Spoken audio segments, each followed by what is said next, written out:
Salut, c'est Sonia Mdiakba. Je voulais faire un coucou à tous les parents africains francophones.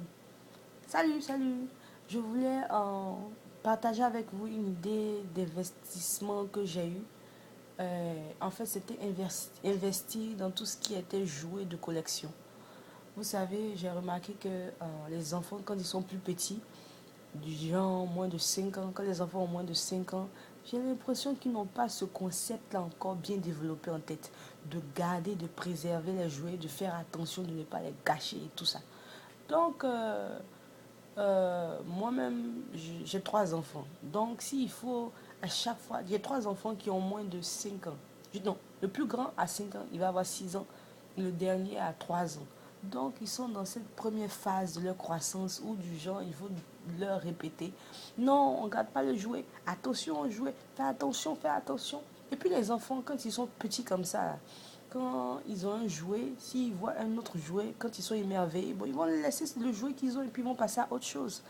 Donc, je- en tant que parent, je ne pense pas que euh, acheter beaucoup, beaucoup, beaucoup de jouets ou bien investir beaucoup dans tout ce qui est jouet à cette heure, à cette phase de leur croissance là, pour les enfants, je ne pense pas que ça soit une bonne idée. Donc, je voulais juste partager avec vous mon opinion et mon idée qui était d'investir dans les objets de collection. J'ai un truc. Il faut que je vous raconte cette anecdote-là. Un jour, moi et mes enfants et mon mari, nous sommes partis au manège. C'était bien, les enfants se sont amusés, tout le monde était content. Et quand on sortait, il y avait plusieurs vendeurs de jouets. Et ils avaient des jouets bien chics, bien jolis. C'était des jouets qui s'allumaient dans le noir. Et en plus de ça, il y avait la musique. Donc, ma fille, elle a pris un papillon qui s'allumait dans le noir et il y avait la musique aussi. Donc c'était bien cool, c'était chic. Il y avait mon fils, lui, il a pris quoi? Il a pris un pistolet qui s'allumait mais ça chantait pas. Et le plus petit, il avait une tétine. On avait juste appuyé le bouton et il avait la lumière qui passait. C'était vraiment drôle, c'était cool. Mais ces jouets-là, j'ai vu le papillon et j'ai vu le pistolet. J'ai déjà vu ces jouets-là au store, à Toys R Us, dans un magasin de jouets. J'ai déjà vu ça. Et un article coûtait 5 dollars. Mais là, au manège, un article faisait 10 dollars.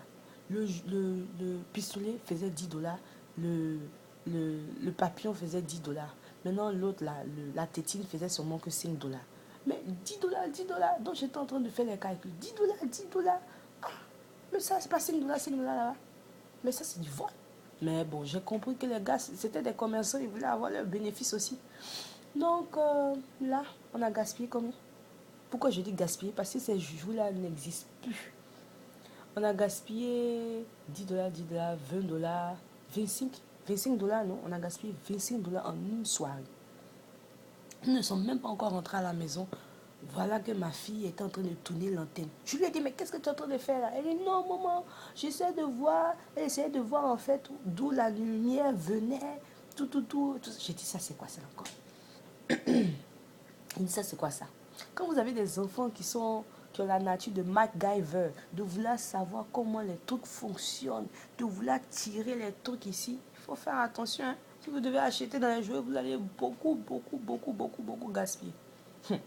Mais comme ils ont les tontons et comme mes enfants ont des tontons et des tantis bien cool, donc j'ai commencé à ne plus acheter les jouets, à décourager même le papa. Non, non, non, non. Il ne faut plus qu'on va acheter trop de jouets parce que c'est trop d'investissement. On va les blaguer un tout petit peu à cet âge-là pour sortir, pour se promener, pour faire ci, pour faire ça. Quand il y a les anniversaires, il y a les tontons et les tantis. Dédicace à tous les tontons et les tantis qui sont très gentils. Donc c'est ça. Donc, je pensais à d'autres options, quoi. Comment faire pour investir à long terme dans la vie de mes enfants et tout ça.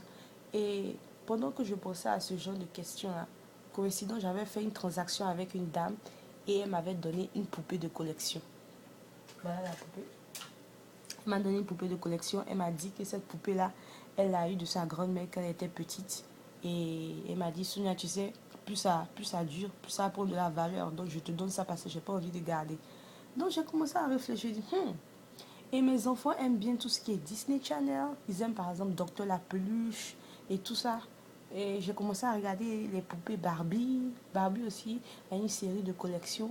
Donc, essayez de voir sur ces sites-là, les sites de Disney, les sites de Barbie et d'autres sites de jouets. Essayez de voir s'ils n'ont pas de collection, des trucs que vous pouvez acheter maintenant qui auront de la valeur plus tard. Et vous allez présenter ça à vos enfants. Si vous achetez un truc de 50 dollars ou de 100 dollars maintenant, qui va dans 10 ans ou 20 ans, qui va rapporter 300 ou 400 dollars, je pense que c'est un bon investissement que d'investir actuellement dans des jouets que les enfants vont gâter. Donc voilà la poupée de collection, voilà le certificat d'authenticité, la poupée, elle s'appelle Gwen et tout ça. Donc c'était un bon début dans ma vie, quoi.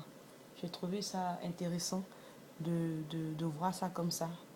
Donc maintenant, je cherche des jouets, je regarde sur les sites, si je vois des jouets qui m'intéressent, bon, j'épargne un peu parce qu'il y a des jouets qui coûtent vraiment cher. Et plus de 200 dollars, 300 dollars, des peintures, et il y a beaucoup de choses, hein. Ça dépend, ça dépend. Il y a du moins cher, il y a du plus cher, mais moi je suis en train de voilà, économiser pour les plus chers. Donc, essayez de voir si vous ne pouvez pas acheter quelque chose pour votre enfant maintenant que vous allez garder et pour plus tard, ça sera un investissement aussi. Donc, c'est tout, c'est ce que je voulais partager avec vous. Et ça, regardez, c'est le reste de, de, du papillon que j'ai acheté pour ma fille, qu'on a acheté là, qu'on est parti au manège. Donc, ça venait avec un tronc, et ça s'allumait, et le tronc, on pouvait appuyer et ça chantait. Et bon, elle a essayé de voir qu'est-ce qui se passait dans le tronc. Donc, quand je l'ai attrapé en flagrant délit, j'ai vu que c'était déjà tordu, j'ai mis ça. Mais bon, ça n'a pas fait grand-chose. Vous voyez, ça n'a pas fait grand-chose. Et puis derrière, vous avez vu, elle a essayé de voir qu'est-ce qui se passait à l'intérieur. Bon, sans le savoir, elle a gâché le truc qui permettait à la poupée de s'allumer. Donc c'est ce qui reste là, du papillon. C'est ce qui reste du papillon. C'est ce qui reste des 10 dollars. Des 10 dollars. Donc, parents, essayez de voir. C'était mon astuce en fait. Mon idée que je voulais partager avec vous sur tout ce qui est investissement dans les jouets de collection. Donc, soyez encouragés. Essayez de voir dans votre vie de tous les jours d'autres astuces qui vous permettront d'investir à long terme dans la vie des enfants. Et bon, un gros coucou à tout le monde, à toute votre famille et on se parle plus tard. Bye. Bye.